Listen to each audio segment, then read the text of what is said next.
Hello. Welcome to our webinar today. My name is Diana, and I'll be talking about CELTA. I'm pretty sure that more people will be joining us today. And it's good to see you two ladies. Thank you for coming. All right, so looks like you can hear me. This is good. All right, so let's get started. Okay, so first, let me introduce myself. My name is Diana. I'm a CELTA and Delta trainer at International Language Center.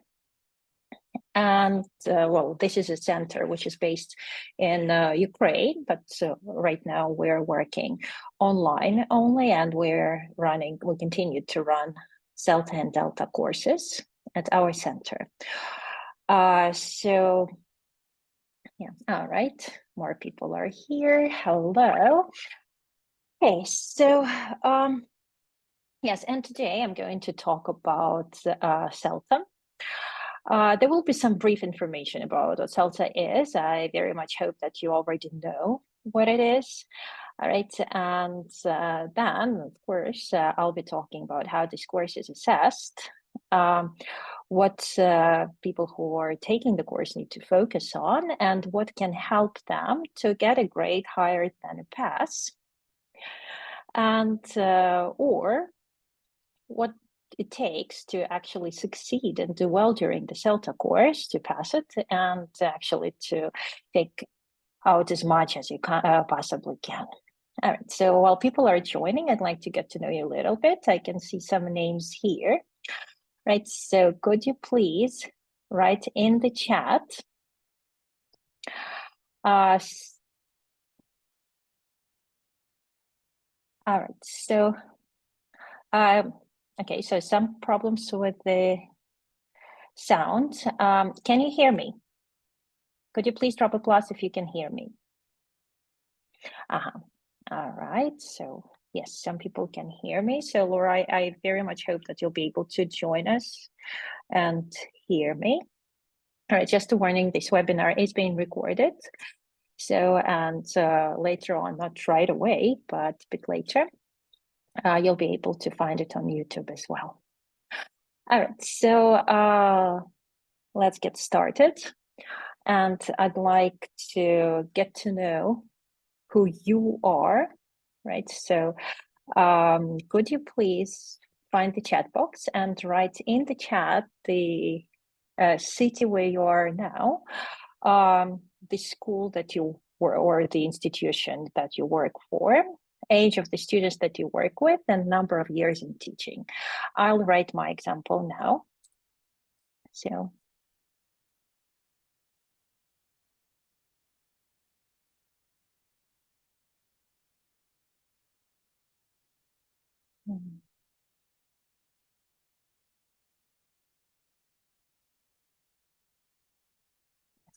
So here are my answers. So please share. All right. Tabe, Kazakhstan. All right. Good. 7 years. Yes. Laura's working for NIS. If there are more people from Kazakhstan who are joining us today, they definitely know about the school. Yes. 7th to 12th grade. Yes. So teenagers. Right. I hope to see more here. So at the moment, I'm based in Kazakhstan, so I had to leave Ukraine, but I'm still working for the school, and I'm managing the school and running CELTA and Delta courses for the school. Right, so still working for Ukraine. Right, so, Romania, lovely. Okay, so good to see people from other countries. That's quite a range. And all right, so I hope to see more information about you here. As we keep going, please feel free to write your questions in the chat, because at the end of the session, there will be time for questions, and I will have a look at them, and I will answer all of them. Also, at the end of the webinar, there will be a link to the certificate. So if you're interested, you can download the certificate and add your name to it. Right, so yes, let's get started. All right, so this is what we're going to talk about today. So first of all, briefly, very briefly, I'm going to talk about what CELTA is and what the requirements are. How the course is assessed, what the course requirements are, what you need to do to get the certificate, and how the assessment works. We're going to look at the grades and what the possible grades are and what they are, what you need to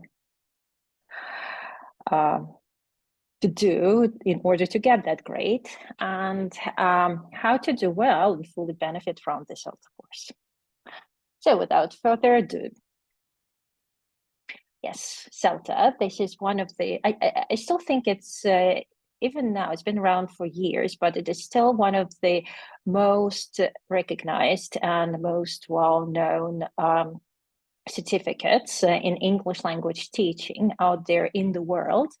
Right, so employers respect it, even ministries of education of different countries accept this certificate. For example, if you want to work in Thailand, if you have the certificate, the Ministry of Education will understand that you can teach English, and you can get your visa, work visa for that country, and through some other countries as well.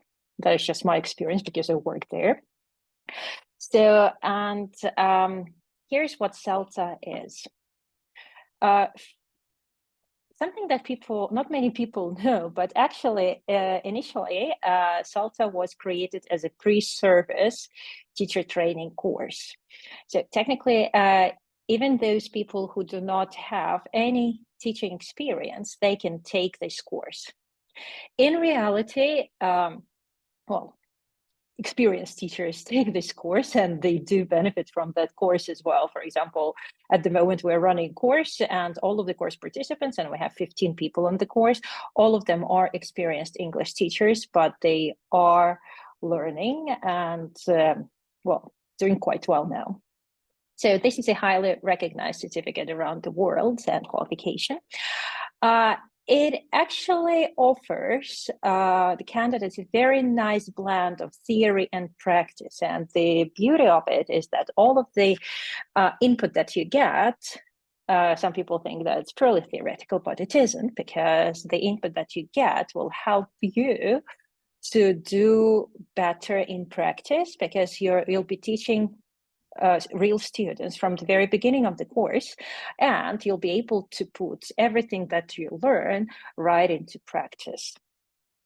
So, and it is assessed by a Cambridge representative, which means that, well, the candidates are assessed by the tutors who are verified CELTA tutors. They have the right qualifications. They have to undergo the special training in order to become a CELTA trainer, and they need to be approved by Cambridge. And we also get the accreditation every now and then, because we have to do standardization. We have to go through the process every year to confirm our qualification, but also the candidates on the course are assessed by the trainers, but every CELTA course everywhere in the world is assessed by a Cambridge representative, when the person checks the paperwork, observes lessons, and makes sure that all of the grades and everything, that the course is run in accordance with the Cambridge standards. So I've been talking for 9 minutes now.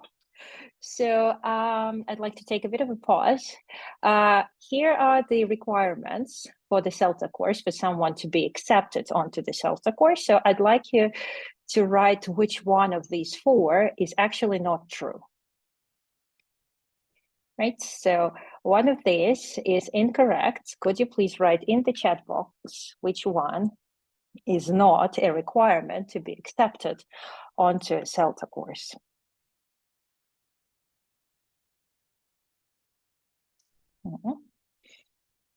All right. We have some different answers here. This is interesting. All right. And actually, number 4 is not correct. Yes, in order to be accepted to take the course, you need to be at least 18 years of age. You need to have a high school diploma. So you need to be ready to start a university degree program. Your level of English has to be C1 or Band 7. That is important. Because you're going to teach students who are, well, some of them might be upper intermediate level, and that is B2, so your level should be higher than that. And the 4th one is the potential and the desire to develop the necessary skills. Having teaching experience is not prerequisite, it's not compulsory for this course.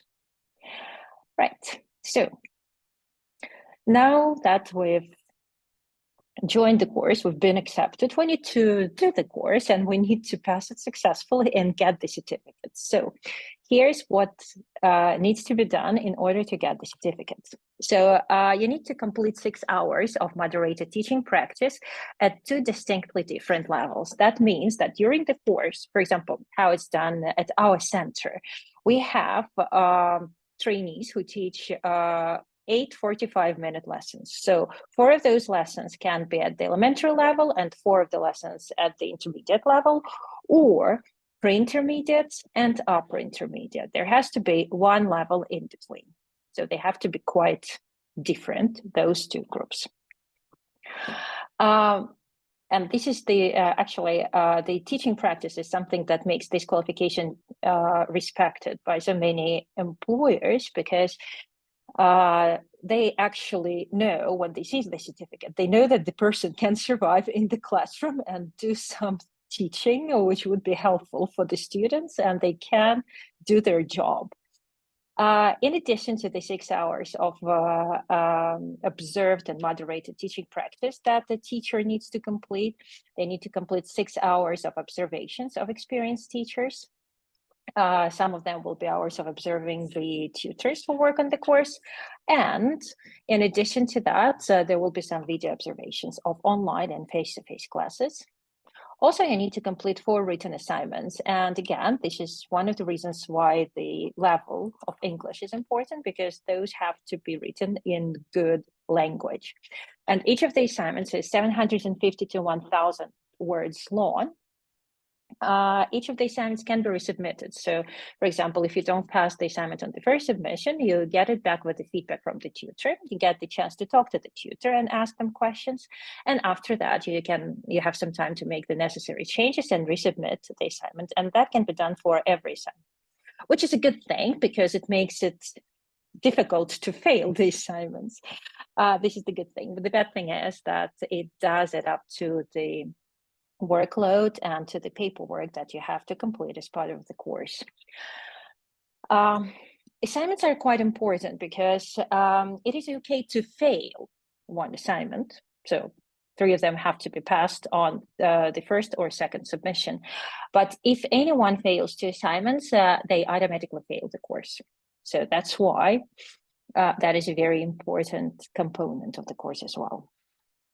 And also, teachers need to complete 120 hours of assessed teaching practice. 120 hours, contact hours, which include teaching practice, feedback, assessed lesson planning, and input sessions. So, yeah. And in addition to all that, you need to be prepared to spend 80 hours on homework. There are also 2 different formats of this course. So first of all, there is the intensive course, which is 4 or maybe a little bit longer weeks long, or a part-time course. For example, the course at our center is 13 weeks long. And of course, the part-time course is less intensive, and it makes it easier. It makes it possible for people to combine working and studying, because basically, if you take the intensive course, you'll be busy all the time. So this is like having a full-time job. All right. So if you want to combine it with work, that means that you will probably need to consider taking the part-time course. All right. The CELTA courses are continuously assessed, which means that candidates are assessed based on the portfolio of the lessons that they teach and the written assignments that they submit. So, and they need to show progress throughout the course. So even if somebody fails 1 or 2 out of the 8 lessons, it doesn't mean that they necessarily take the course. It means that they need to actually, they need to listen to the trainer, they need to read their teaching practice feedback, make the necessary changes, and show that they can fix those issues which caused them or resulted in them failing that one lesson. The possible grades on the course are the pass grade, about 70% of the candidates get it. Pass B, I would say about 20% of candidates get that one. Pass A, about 5% worldwide get that grade, and also the fail grade. Luckily, that doesn't happen very often. It doesn't happen at our center because we take the selection, the interviewing process very seriously, and we normally do not accept people who, in our opinion, cannot pass the course. All right, so, but the fail grade does exist, unfortunately. And all of the grades are, well, decided by the tutors, but they have to be agreed upon with the Cambridge assessor that I mentioned before, the person who checks the course. Right, now, we're going to get into the interesting stuff about the grades and how to do well on the CELTA course. So before we do that, I would like you to participate a little bit, and please write in the chat box. So true or false could be T or F. So for question 1, and this is question 1. Grades are a fair assessment of how intelligent or talented someone is. If you agree with this statement, please write T. If you don't, please write F.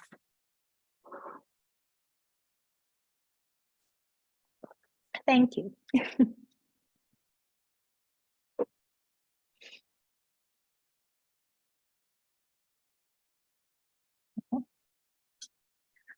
All right, so I can see some answers, and I'm pleased to see them because, yes, we know that grades in general, they are not kind of completely or fully representative of a person's ability because we're all human who can be affected by all sorts of factors. So now let's have a look at question 2, statement 2. And if you think that it is true, please write T in the chat, or F if you think it's false. The best teachers on the CELTA course will get the pass A grade. What do you think?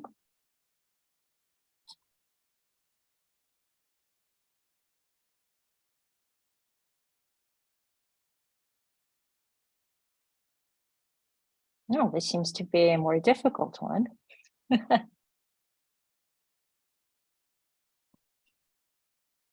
All right.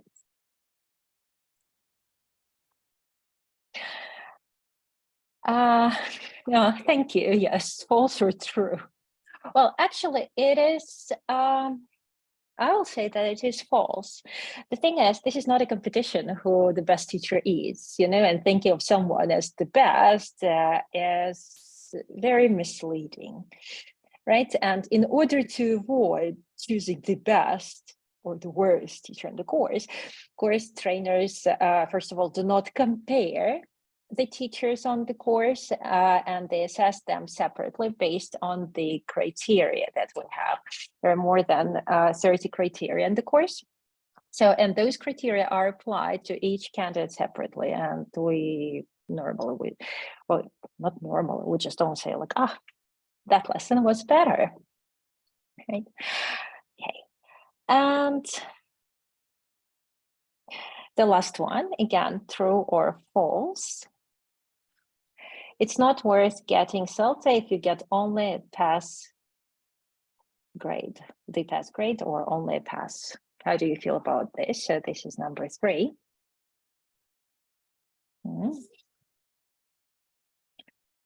Okay.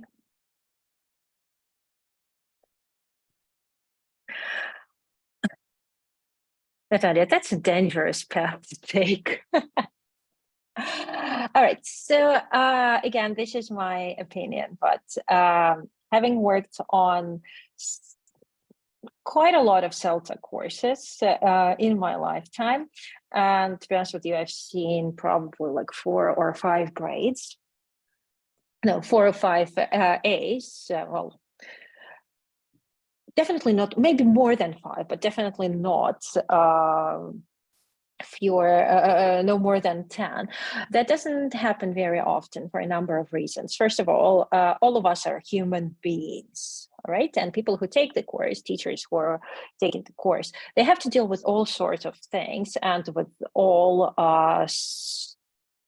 kind of problems. You know, we have lives, we have things that affect us, different factors affecting our performance, you know, so yes, it's very difficult to do everything really well and to show improvement consistently every day of the course, right? We can have some dips in performance, you know, so it's not a problem. And actually, it is also quite difficult to get everything that you need to do to get the pass A grade at the, well, to the level or at the right level to actually get it. Let's have a look at this. These are the descriptions of the grades. So these are not the exact, this is not the exact wording from the official documents because, well, of course, this is a webinar and I cannot do it, but it is based on the official documents and grade descriptors, which anyone who decides to take the course will see them on the first day of the course. But this is kind of my wording. These are the paraphrased grade descriptors, right? And you will be constantly assessed on planning your lessons, teaching your lessons, awareness of the learners, and reflection. Reflection on your performance. So if you look at it, the wording is actually, well, different at times. Sometimes, well, there are some small differences actually in the wording. For example, in terms of planning for the pass grade, teachers can plan their lessons with help from tutors. For pass B, they can plan their lessons with some help from the tutors. And for pass A, they can plan their lessons with very little help from the tutors. Of course, this is at the end of the course, not from the beginning of the course, but this is true. And also they can analyze language to a degree of success for pass B. They can analyze language well. Sorry, that was pass. Pass B, analyze language well and very well for pass A. And they can choose more or less appropriate materials for the pass grade and appropriate materials for pass B and A. If it comes to teaching, so to get the pass grade, teachers can conduct generally effective lessons and sometimes use teaching techniques effectively. So not all of the techniques that they use effectively, but sometimes things work, sometimes they don't due to some small issues. See? So it's actually not a problem, but again, that shows that even the instructions need to be very clear and they need to be clear at all times. If sometimes they're clear, sometimes they could be clearer. This is the pass grade. Teachers can conduct effective lessons and use techniques effectively, teaching techniques effectively. This is the pass B description, and the same description is actually for pass A. So if you look at teaching, pass B and pass A in terms of teaching are fairly the same. What makes them different is the planning, awareness of learners, and reflection. Awareness of learners is very important because for the pass A, you need to understand, teachers can understand what learners need very well and help them as necessary all the time, basically. And for the pass grade, they need to generally understand what the learners need and sometimes help them. So if the learner has an issue, sometimes you respond to it, sometimes you don't have time for that. That is the pass grade. And another very important aspect that we're looking at on CELTA courses is self-evaluations or reflection on your own teaching. You can see that for the pass grades, teachers need to see some key strengths and weaknesses in their teaching and sometimes show improvement. So not consistently. For example, for your second lesson, you were asked to speak less during your lesson to reduce the teacher talk time. And in your TP3, you actually showed some progress, but in TP4, again, well, the progress wasn't that good, and you kind of went back to where it was in TP2, right? So that means that you, well, sometimes show improvement, right? For the PAS B candidates, the teachers can see key strengths and weaknesses and sometimes show improvement. So in terms of improvement, they can still make mistakes, but they are aware of what needs to be fixed. But for the PAS grade, they need to be able to see their strengths and weaknesses and address them in the lessons, in all the lessons that they teach. So it means that you need to consistently address all the points that you need to work on in every lesson that you teach without actually losing your progress as well. So let's have a look at some teachers. Here's Jen. She is a very experienced teacher. She's worked with children and adults. So she's very experienced. She knows it all, almost it all, and she wants to plan her lessons without her tutor's help. Her lesson plans are quite detailed, but she doesn't always know how to respond when learners have problems when they work in pairs. So she doesn't in her planning, she doesn't show how all the possible problems that they can have, and she doesn't come up with solutions to them. Her language analysis is very detailed and long, but she doesn't know how to help learners when they don't understand something. So actually it is long and detailed, but it's not relevant, completely relevant to her learners.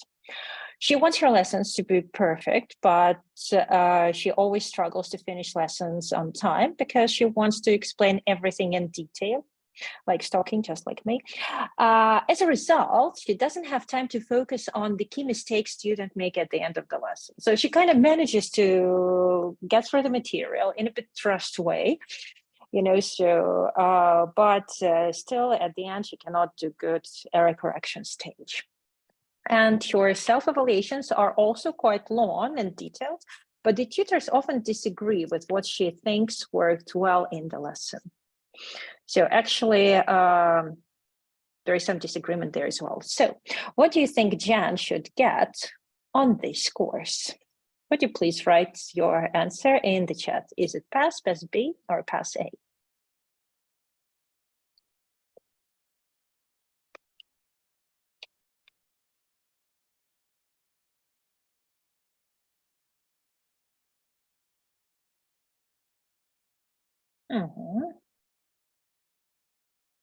Let's have a look. PAS. And that is correct. So in terms of the descriptors, Jen is definitely a PAS candidate. So she doesn't want help from the tutors, but doesn't mean that she can plan her lessons really well. You know, so they are long, but not everything is done successfully in terms of language analysis and anticipated problems. So her teaching is generally effective, but again, she cannot control herself to the level that she needs, you know, so she wants to over-explain everything. She does it, and she misses some very important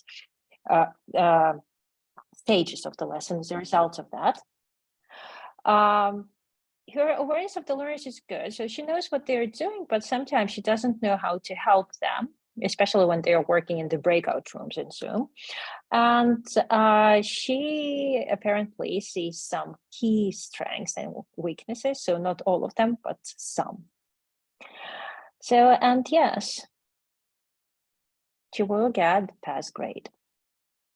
Now, here's Olivia. Olivia doesn't have much teaching experience, so she always asks tutors a lot of questions about lesson planning, even at the end of the course. So she is planning more independently, but she does have questions and she keeps texting them and asking them if this is the right idea, well, good idea or not to do this or that. Her language analysis is very thorough and she always knows what problems students will have with the language that she teaches. So those are realistic problems that many learners have in her teaching context, and she knows how to solve them. And she writes that in her lesson plans. She plans her lessons thoroughly and often rehearses her lessons with her friends. Sometimes planning lessons and designing materials takes her hours, right? And believe it or not, rehearsing lessons does help. And this is what some people do, and this is something that actually helps them to get a grade. During the lesson, she manages to do everything she has planned, and she helps learners understand tasks very well. Her self-evaluations are sufficiently detailed, but she often thinks her lessons were not as good as her tutor's assessment. So basically, the tutor thinks that her lessons went better than what she thinks of her lessons, and believe it or not, that happens. All right. If we look at Olivia's profile, so in terms of lesson planning, she is a pass B because she still she doesn't trust herself enough. She keeps asking questions, but she does plan mostly independently. In terms of teaching, she's pass A, which is the same as pass B. Actually, the descriptors are the same. In terms of awareness of the learning, she's definitely a pass A candidate. And in terms of reflection, she is a pass B candidate because, well, there are still issues and she still doesn't, she doesn't give herself enough credit. So she often omits some of the strength. So what do you think Olivia should get for this course? If we look at the descriptors, what will she get? Please write this in the chat box.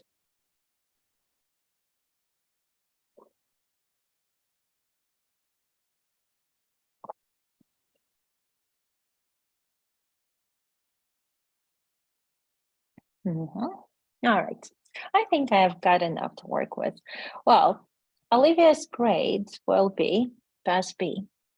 Unfortunately, in order to get the pass A grade, the ticks need to be in all the boxes here for the pass A. Even if 3 of them are pass A, but 1 of them is pass B, she is a pass B. And this is what makes it so difficult to get the pass A grade.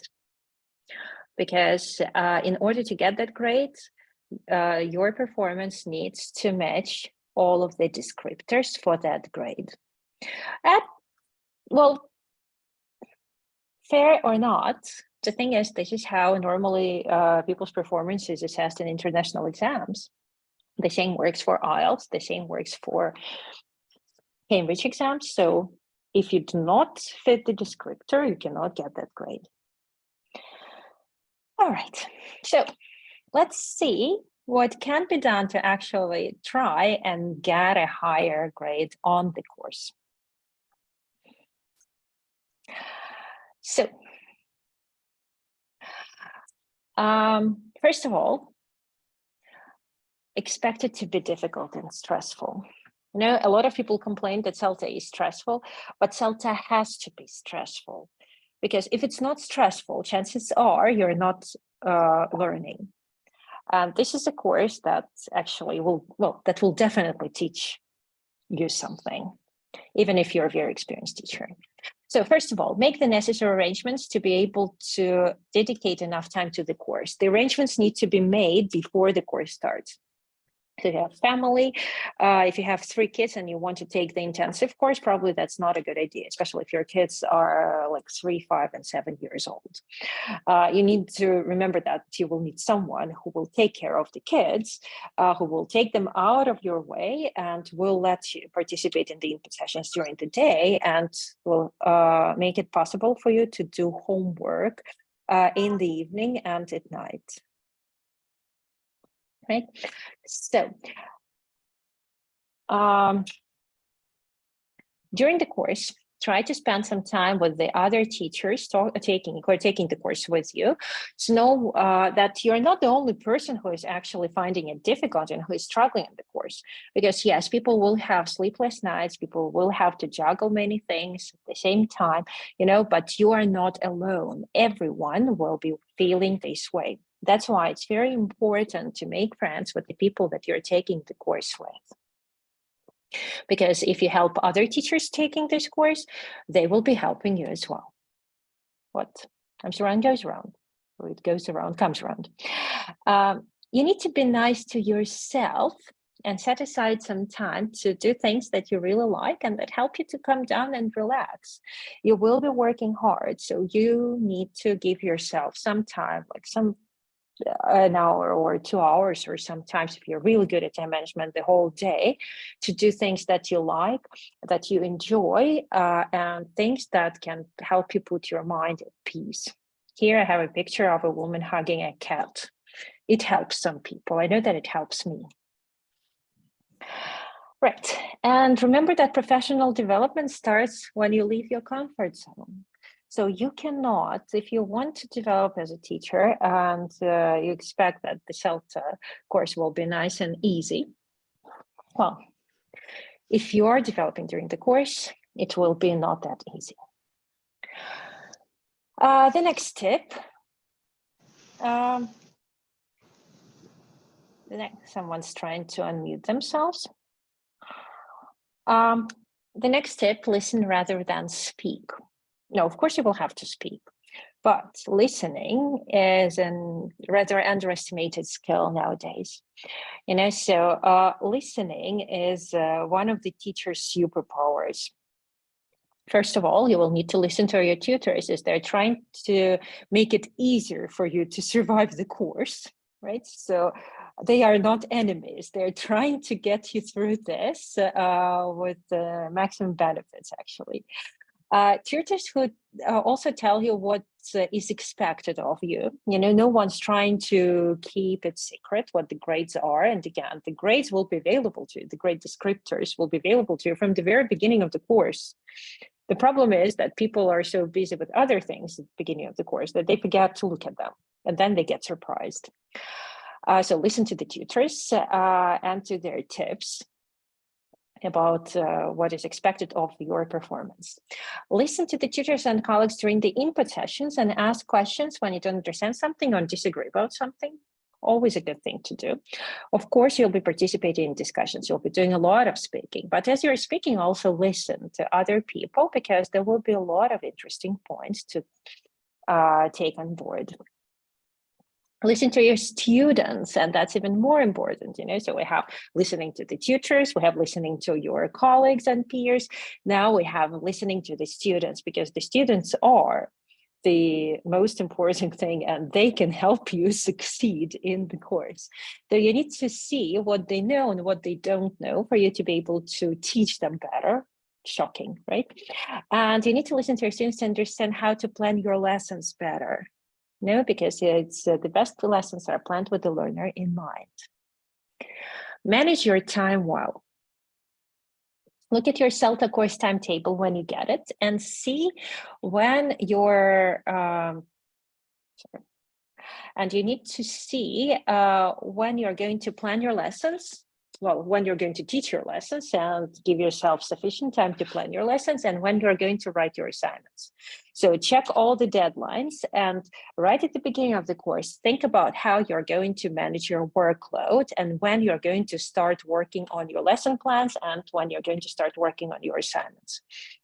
This will give you more control of your time during the course, and you will not find yourself in a situation where you have to rush and do something when you run out of time. Do not procrastinate.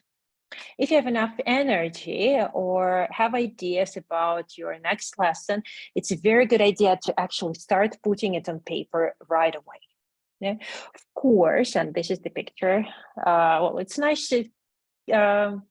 nice to play with your cat sometimes. So you definitely know who the cat person is here, right? So it's nice well, it could be nice, especially if you're trying to watch some TV series or something, but if you still have energy and you have a deadline, try to get something done. Because when it's done, then you'll be able to enjoy the things that you like with much more. Well, at least it's true of me. Eliminate distractors. So if you've got a cat like that, you just need to kick it out of the room and lock the door, or switch on the do not disturb mode on your phone. It does help. With all the social media and Facebook, Instagram, it's very difficult to put your phone aside, but it is important to do that when you're working on something if you want to really focus on what you're doing. Reward yourself for hard work and sticking to your deadlines. And remember that, yes, actually your deadlines, not the course deadlines. So the course's deadlines, you're going to have to stick to those, come what may, but if you create your own deadlines, and you manage to do things a bit earlier, maybe then you actually have to submit it, so it's a very nice feeling and you definitely deserve a reward for that. Remember that it will take hours to plan your lessons, to design materials, to do language analysis, and complete a Pass A lesson plan. As a trainer in the course, I have to teach demo lessons. And sometimes, I design lesson from scratch and I write a lesson plan and the language analysis for that. And it can take me 3 to 4 hours to plan the lesson and to describe it. And I know how it is done. I know what level of detail is needed. And I have quite some experience in writing lesson plans. And I also type quite fast, right? So, and it takes me 4 hours. That means that it can take someone 6 hours or even 8 hours to thoroughly plan the lesson, to design the materials, to decide on all the staging, and to describe the procedure and the language analysis in the good amount of detail that merits a Pass A grade. All right, next one. Get the technical stuff sorted early in the course. What I mean by that? First of all, you need to know how to use PowerPoint, Zoom, Google Docs, especially if you're doing the course online, right? So if you know how to do it well, that's a very good start. If not, be ready to learn fast. All right. The good thing is that Google can help you with a lot of issues. But if you have someone who knows how to do it, well, you can ask for their advice as well. Practice using breakout rooms early in the course, because if you decide to take the online course, you will be teaching Zoom most likely, or Teams, and you will need to use the breakout rooms functions when you put the several students into different rooms, and you need to manage them. A lot of people teach not large groups of students, and they rarely use breakout rooms. So start using them and start practicing using them right away in the course. Fix your classroom management issues. And again, this is something that needs to be taken care of early in the course if you want to get a grade higher than a pass. So if you tend to talk more than necessary, control your teacher talk. This is what needs to be done in the first quarter or the first half of the course. If you keep working on that throughout the course until the very end of the course, well, most likely it's not a grade. Scripting your instructions and giving clear instructions. Again, get yourself in this habit as soon as possible, right? Not to worry about it at the end, because at the end of the course, there will be more complex and more creative stuff for you to worry about, not the technical things like giving instructions. Planning and describing in detail how you'll do feedback. So how you're going to check tasks with your student, because this is the part that normally takes a very long time. And planning it thoroughly, describing it in the lesson plan really helps.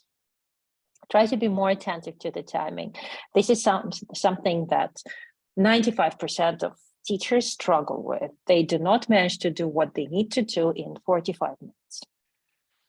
So, and at the beginning of the course, normally your lesson plans and your language analysis are not assessed during the first 2 lessons, but it is still a very good idea. If you want to get a grade, B or A on the course, it's a very good idea to start completing them, the language analysis and the lesson plan, from your first lesson. Because this way you will get some feedback from these teachers, from the tutors on your lesson plans, and you'll be able, the first time when they are assessed, you'll be able to produce a good lesson plan.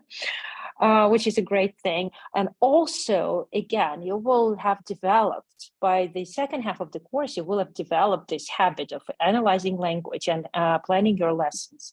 And you will not have to worry about it, and it will start taking up less time.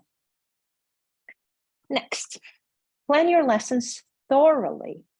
Again, it's very kind of, well, a lot of people underestimate the power of a good lesson plan.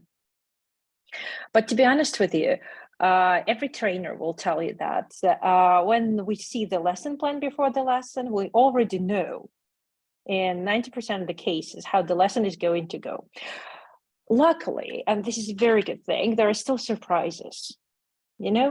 So some people can think quite well on their feet, or they decide to focus more on the learners. They start making the right decisions during the lesson, and they just gonna make some changes to the lesson plan as they go.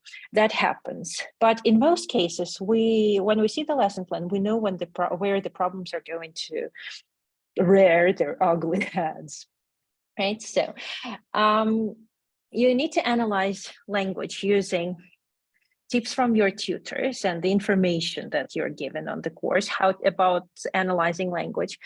Believe it or not, you need to use dictionaries for analyzing lexis and grammar reference books for analyzing grammar, not the other way around, because we've seen that as well.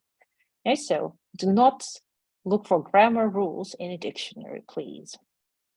Pay due attention to the aims of the lesson, because this is the outcome of the lesson. And by the outcome of the lesson, we'll be deciding whether the lesson was successful or not. Complete the front page of the lesson plan thoroughly. Some people think that the procedure is important, but the first page is not. When you see it, please make sure that you complete that one as well. Plan lesson backwards.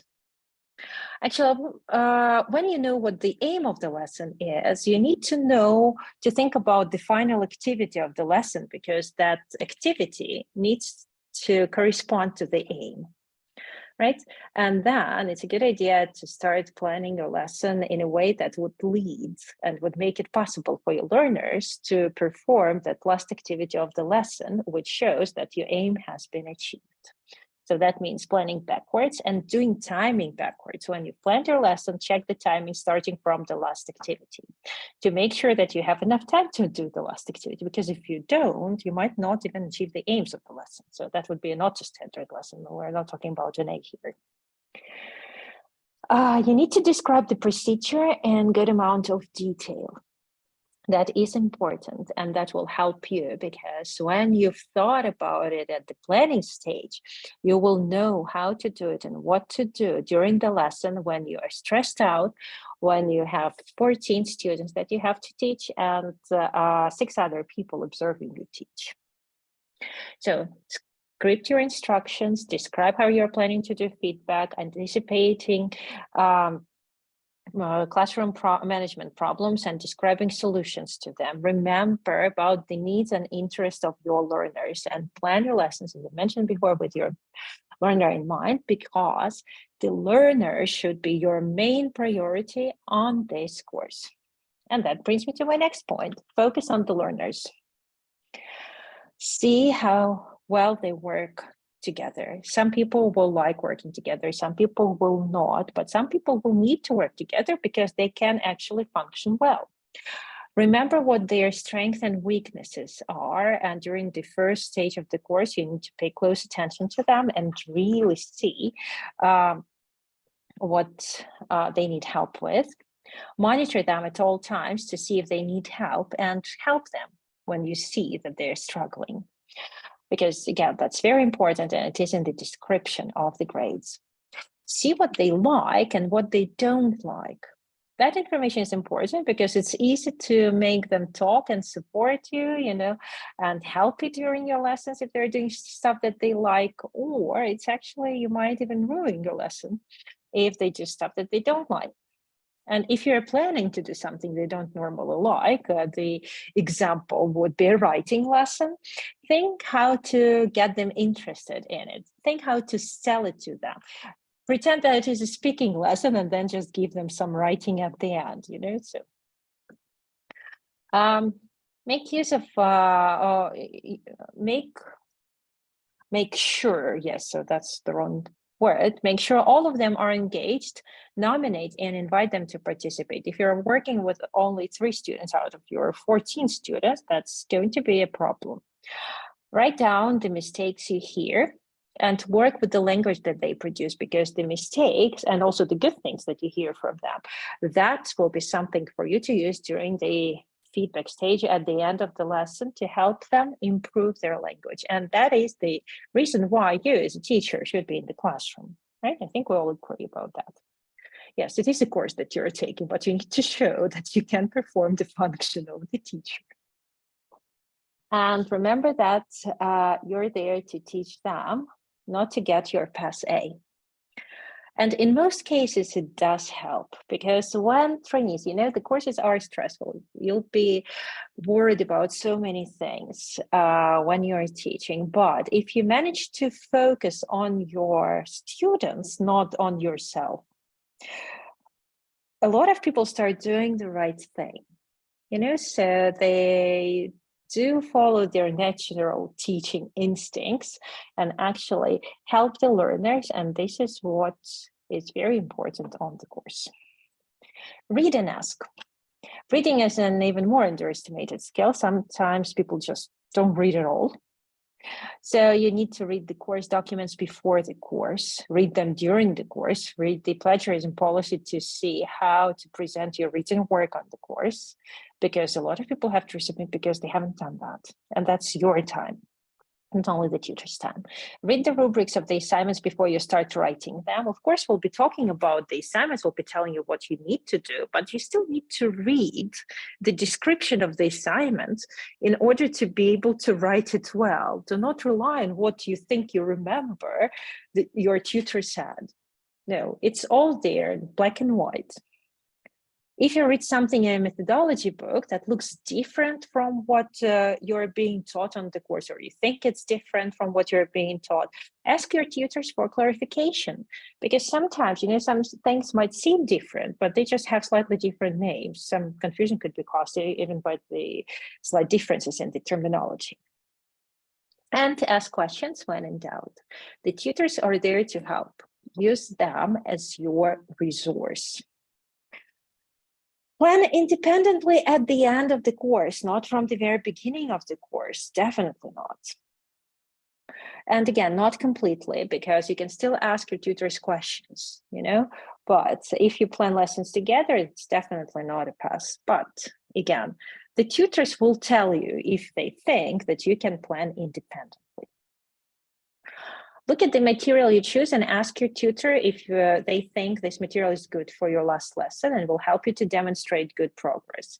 Check, especially if you need to teach a grammar lesson for for your teaching practice 7 or 8, the last 2 lessons.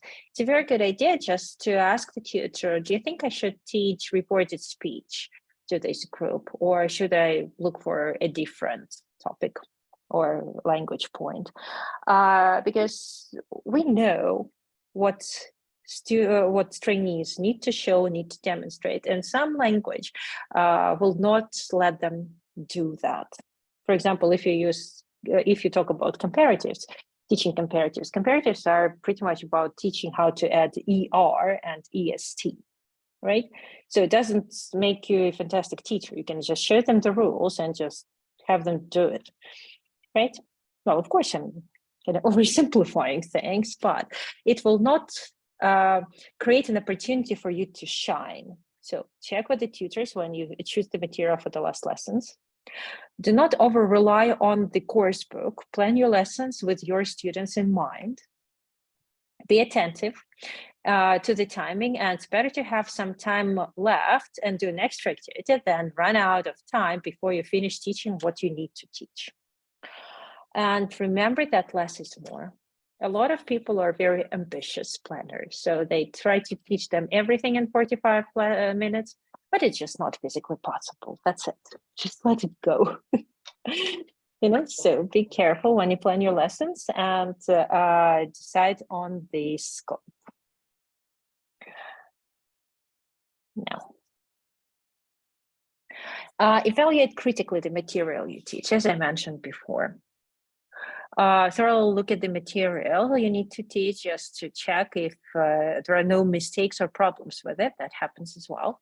If you think there's too much, chances are there is too much on that page and you don't have to do it all.